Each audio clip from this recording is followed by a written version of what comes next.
जब गुरु गोबिंद सिंह जी का सारा परिवार शहीद हो गया तो गुरुजी पंजाब को हमेशा हमेशा के लिए छोड़कर महाराष्ट्र के नांदेड़ शहर क्यों आ गए।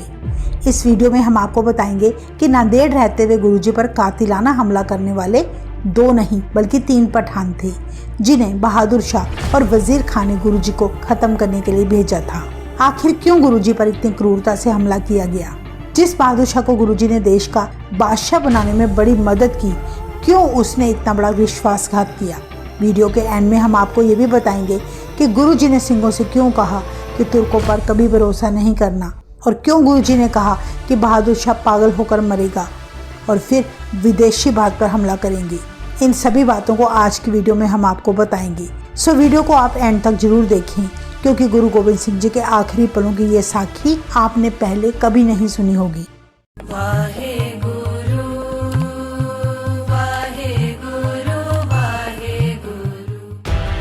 एक बार बहादुर शाह ने दिल्ली का तख्त हासिल करने के लिए गुरु गोबिंद सिंह जी से मदद मांगी। गुरुजी बोले, हम तेरी अवश्य मदद करेंगे, पर बदले में तुम्हें हमारे सिखों पर जुल्म करने बंद करने होंगे और सिखों पर देश में कहीं भी आने जाने की रोक ना लगाई जाए।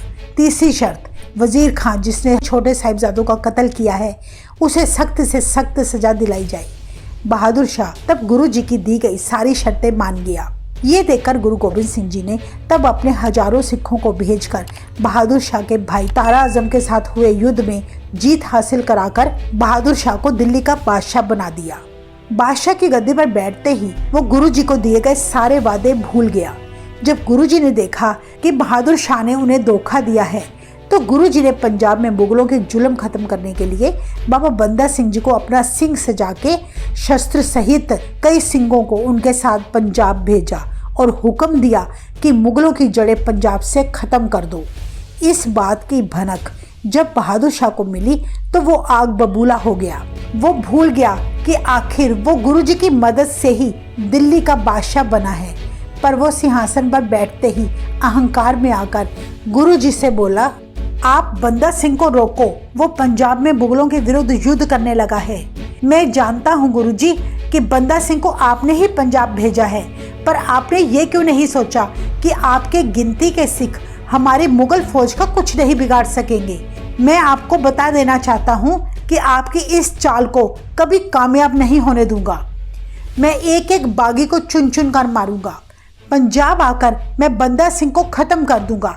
तब गुरुजी बड़ी निडरता से बोले, पाशाह हौसला रखो, क्रोध और अहंकार करना बहुत बुरा है, ये मनुष्य की अकल को मार देता है।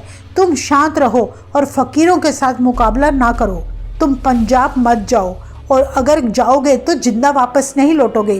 तुम्हारी मौत के बाद मुगल राज का तकरीबन अंत हो जाएगा। विदेशी हमला करेंगे और सिंह पंजाब में राज करेंगे। खालसाई निशान हर घर में झूलेगा।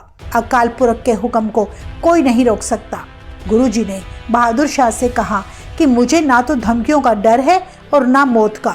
गुरुजी ने उसे बड़ा समझाया, पर गुरुजी की बातों का बहादुर शाह पर कोई असर ना हुआ और वो गुस्से में भरकर नांदेड़ से वापस पंजाब चला गया। वो गुरुजी के सारे उपकार भूल गया। उसने फिर सरहंद के नवाब वजीर खान के साथ मिलकर गुरु गोबिंद सिंह जी का कत्ल करने की योजना बनानी शुरू कर दी। हम आपको बता दें कि वजीर खान वही दुष्ट है जिसने गुरु गोबिंद सिंह जी के छोटे साहिबजादों को सरहंद में जिंदा चिनवा दिया था।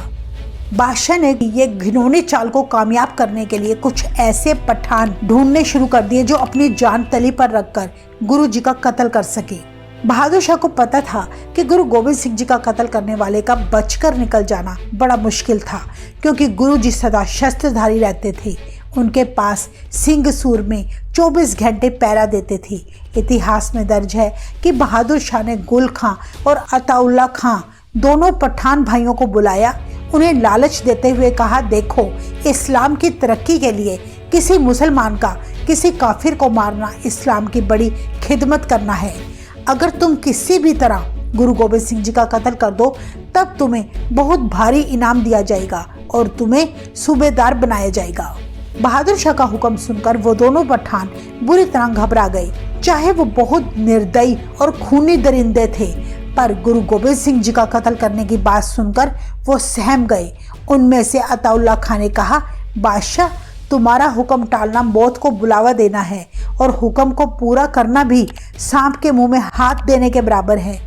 इसलिए हे बादशाह, आपको याद होना चाहिए, जिस गुरु ने मुगलों के साथ हुई 14 युद्धों में कभी हार का मुंह नहीं देखा, उसे हम भला कैसे मार सकते हैं। वो तो बहुत शक्तियों का मालिक है। बहादुर शाह असल में ऐसे परिवार का अंश था जिसके पिता और दादा किसी का भी खून करने के समय जरा सा भी संकोच नहीं करते थे। वो बहादुर शाह भला कैसे पठानों की बात समझ सकता था। पठानों का ऐसा जवाब सुनकर बहादुर शाह सिर से पैर तक गुस्से में भर गया। उसने बड़े रौब से कहा, कुछ भी हो, तुम्हें मेरा हुक्म मानना ही पड़ेगा। ऐसी बात सुन के वो पठान हुक्म मानने को तैयार हो गए। इसके बाद वे दोनों डरे सहमे अपने तंबू में जा बैठे। तभी उन दोनों पठानों की मुलाकात नबी खां से हुई, जिसे वजीर खां ने गुरु गोबिंद सिंह जी को मारने के लिए भेजा था। नबी खां ने उन दोनों पठानों से कहा कि तुम चिंता ना करो, मैं तुम्हारे साथ चलूंगा, तुम बाहर इंतजार करना, मैं खुद गुरु जी के तंबू में जाकर उन पर खंजर से वार करूंगा। मेरा खंजर ऐसा है जिसको भी लगा वो मर गया, मेरा दिल पत्थर का है। उस पठान की ऐसी बातें सुनकर दोनों भाई अताउल्ला खां और नबी खां को कुछ हौसला आया। कुछ दिनों में वे तीनों नांदेड़ गुरु जी के डेरे जा पहुंचे। तब गुरु गोबिंद सिंह जी बानी पढ़कर सिंगों को समझा रहे थे। तभी वो तीनों गुरु जी की हजूरी में आए। उन्होंने बड़ी विनम्रता सहित सतगुरु जी के चरणों में नमस्कार की और दीवान में बैठ गए। संगत में बैठे वे यही देखते रहे कि गुरु जी के पास कौन कौन रहता है। गुरु जी को मारने के बाद वे किधर को भागेंगे। वो इस तरह सोच ही रहे थे कि एक सिंह ने गुरु जी से पूछा, महाराज, क्या तुर्क मुसलमान पर भरोसा करना चाहिए? गुरु गोबिंद सिंह जी ने वचन किया, तुर्कों पर भरोसा नहीं करना चाहिए, ये दुश्मनी करते हैं, क्योंकि इन्हें इस्लाम के नाम पर बुद्धू बनाया जाता है। चालाकी, फ्रेब और झूठ बोलने के साथ किसी का भी खून करना इनके लिए आम बात है। अंतर्यामी गुरु जी के मुख से ऐसी बातें सुनकर वे तीनों पठान कुछ डरे, पर उनके ऊपर खून सवार था।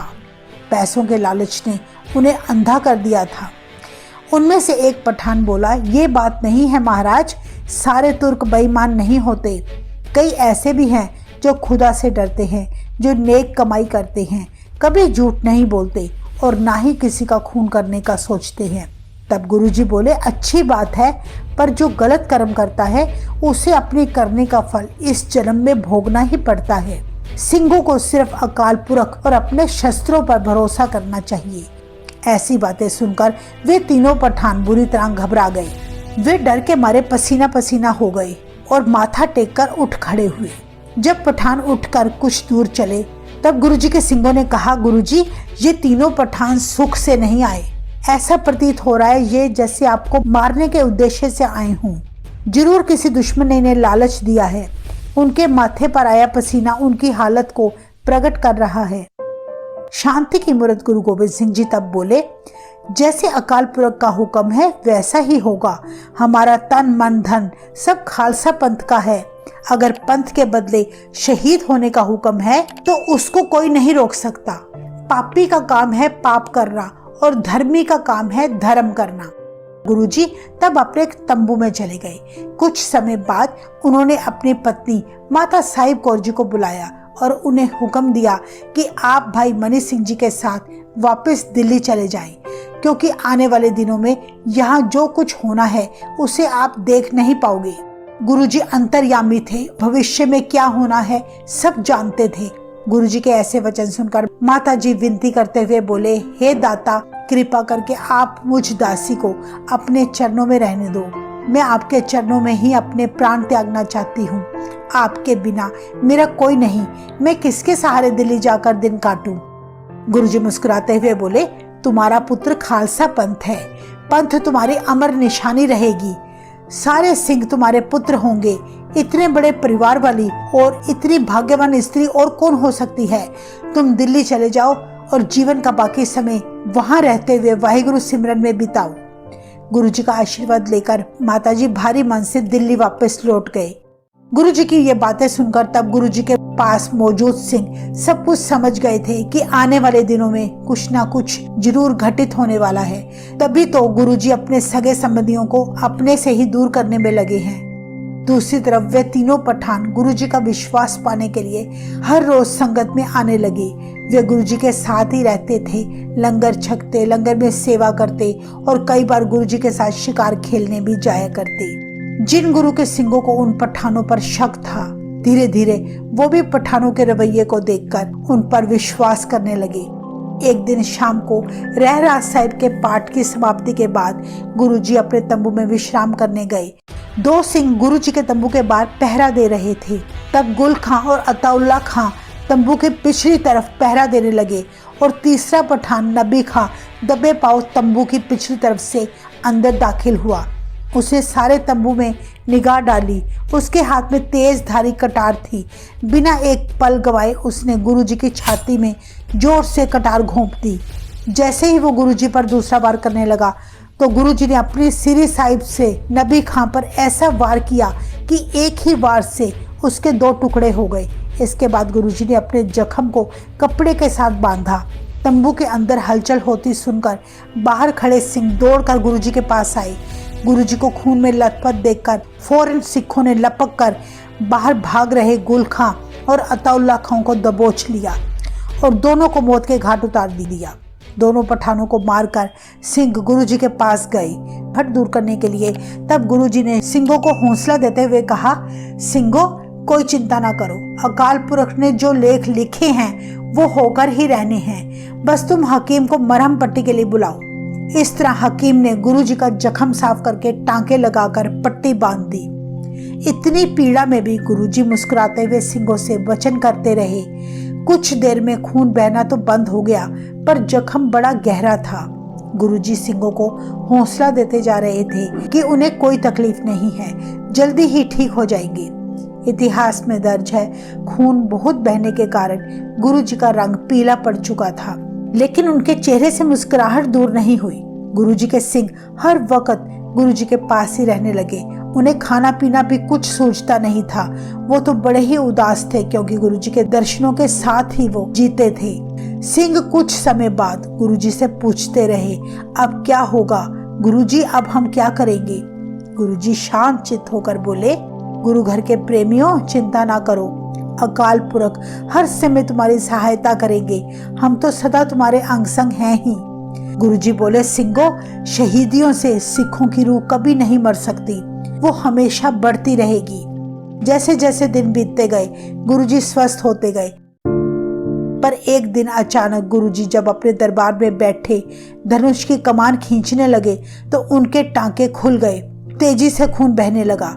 सारे सिंह घबरा गए।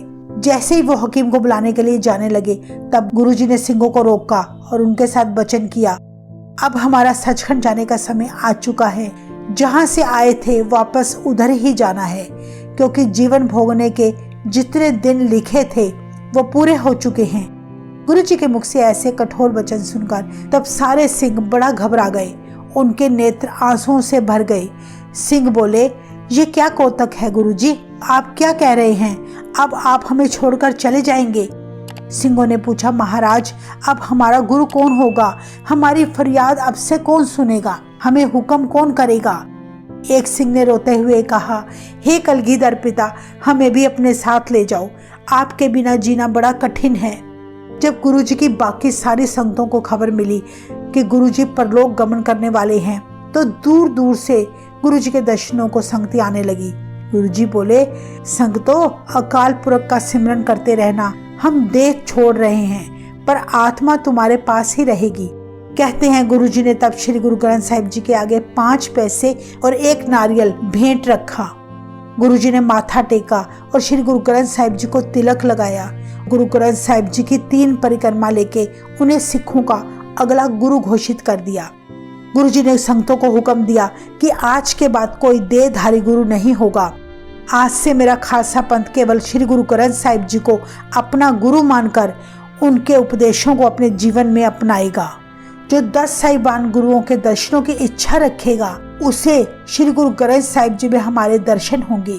गुरुजी बड़े उत्साहित होकर बोले, अकाल पुरख पर भरोसा रखना, सतनाम वाहिगुरु का सिमरन करते रहना, कब्रों की पूजा नहीं करनी, हमारे बाद हमारी यादगार नहीं बनानी, हम परमेश्वर नहीं वाहिगुरु के सेवक हैं।